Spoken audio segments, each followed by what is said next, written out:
Want to see something cool? I'm giving away my car. Really, no bullshit. But you gotta have the heart for it because you're giving it away too. Let me tell you the story of my Christmas miracle of 2024. This is Project Mitsubachi. It's a 2003 Mitsubishi Eclipse GTS. It's 6 cylinders, 5 speeds. I never learned how to drive an automatic. And for the past decade, she's been my daily driver. I love this car. We've been through hell and back together, and she's been with me through a huge part of my life. Over the past year, I've worked my ass off and slowly climbed my way back up from a prisoner to some ridiculous manner of minor celebrity. Instead of people taking pictures of my car everywhere, now they want to take pictures of my car while standing next to me. And you know, I think that's awesome. It's genuinely fun having a chance to meet so many new people who are getting a laugh and maybe learning something from my dopey little educational videos. After spending the first half of my life in the nonprofit side of education with its requisite vow of poverty, this is the first time I've ever really made a living wage. Thanks to you watching my videos, reading my books, wearing my shirts, and some of you getting skin in the game on Patreon or Ko-fi, I'm genuinely starting to build a new life. Piece by piece, slow, steady, positive change, it gets better. I've built an amazing team of competent and capable people, and we're working our way towards building a proper workshop and getting to shoot real high voltage videos. So in my efforts to be a responsible adult, I took my car to Mike and the mechanics.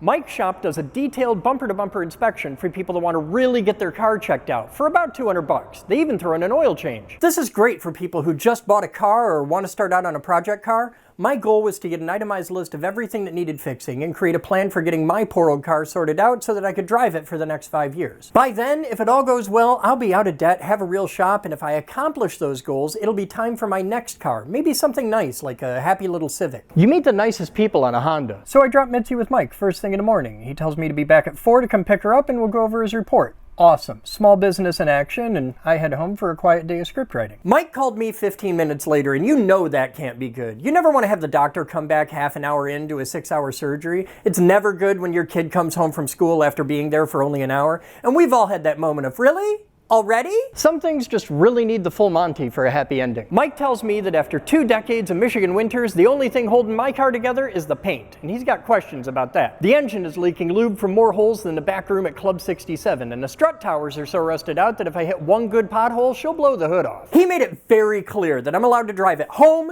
to a car dealership in town, and to the junkyard. Nowhere else, and for the love of God, don't put it on a highway. Well, shit. So I took her home and started looking for a car. By all logic and reason, I should be driving a pickup truck, but I get motion sickness in big vehicles and nobody makes rationally sized trucks anymore. Besides, it's just not my groove. I enjoy spirited driving, so both my inner ear and my soul enjoy small, sippy cars. I had a Civic CRX years ago and loved it, and when a friend recently got one of the newer Civics, it caught my eye and got me thinking that one of those might be my next car. But I know whatever it is, I'll own it for the next decade. I've always bought 10-year-old cars because that's the line, where it's cheap, but you still get a reasonable life out of it so long as you take care of it.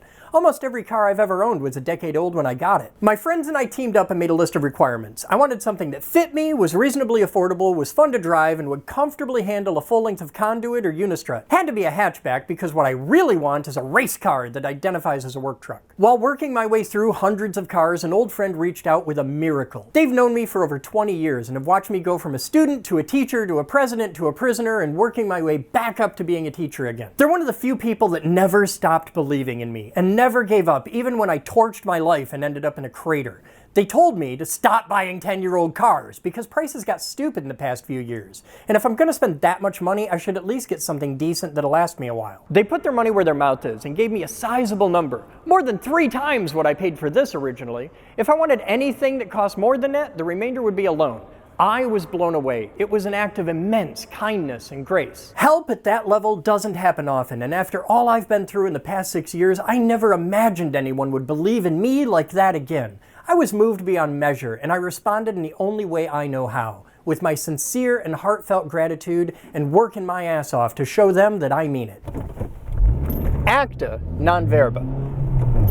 I settled on a 2021 Honda Civic, a reliable little hatchback, practical and mostly responsible. I'd already been working on buying a Civic on my own, but with their help, I was able to step up a couple trim levels and years. I'm proud to say I didn't need the remainder loan. It was a stretch, but with their support and the money I'd earned, I bought her cash, no financing. It's paid for. I'm working to get out of debt. I didn't want to add any new bills to my life. She's 4 years old, one owner, and 20,000 miles.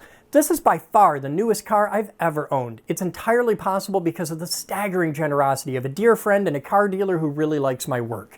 In the end, my actual out-of-pocket cost was about the price of a jet ski. And if you get the chance to buy a CTR for the price of a jet ski, you say yes! She's gonna need some stripes though. But that brings me to the other side of this. Despite Mike's sternly worded warnings, while I have kept this off the highway, I have a job to do and people depend on me. Since my visit with Mike, I've put hundreds of miles on this old girl, loaded her with a quarter ton of dog food for my community service volunteer hours, and driven all over 6 counties doing the Santa run to help a lot of families in need. I've driven her an hour each way to work and back on a regular basis, and she hasn't missed a beat.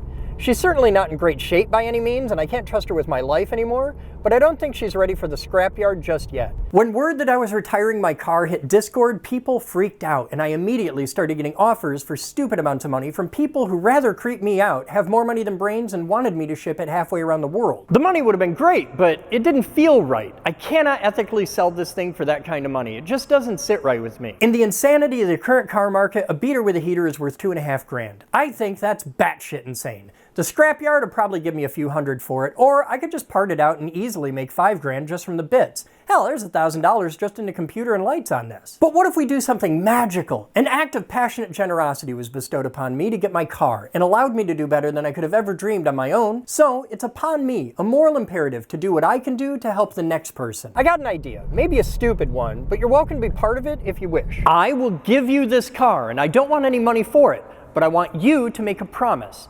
I want her to go to someone who likes to tinker and can turn a wrench. Someone with the tools, time, and skills to put a little love into her and bring her to a slightly better state of health than she is now. Make some videos of the work you do and I'll post them on my website. You can use that work as a chance to show off your skills and teach them to others. You get full credit for all your work. I won't edit it down for the video. You can even advertise your shop. But when you're done, you have to give it away to the next person free. And they have to agree to the exact same terms you did. They do their part, I'll put their videos on the website, people can learn some things and they can pass it on. I want this car to have a legacy. I've already made it kind of famous. I want to see it go out into the world and become something that people can use to teach, to share their skills and to show off a little, to have fun with, and to have a life of its own. I don't know where that'll be. I can't control it. I just have to trust you. There's no legal thing preventing you from parting it out or selling it yourself. Once I hand it off, it's a test of faith. You are free to do anything you choose. But I believe in you. It's one thing to say that, but I'm actually walking the walk, setting the example and proving myself. I like fun toys, and more importantly, I like sharing my toys with others in an effort to help people learn new things. A loving and amazing person believed in me and gave me a chance. As a result, my world is a better place. And I have a ridiculous car! So now, I'm giving a ridiculous car to you. Comment if you want to be the first step into legacy. Tell me your story and I'll pick the one that feels right. Maybe you're the person to be the next guardian of Project Mitsubishi. I don't know who you are, but I'll know it when I see it. I'll even toss in a full extra set of wheels and tires. I'll drive it anywhere within 50 miles of Grand Rapids, Michigan. Any further than that and you're shipping it yourself. She's all yours. I'm trusting my car and the future to you. And that's pretty cool.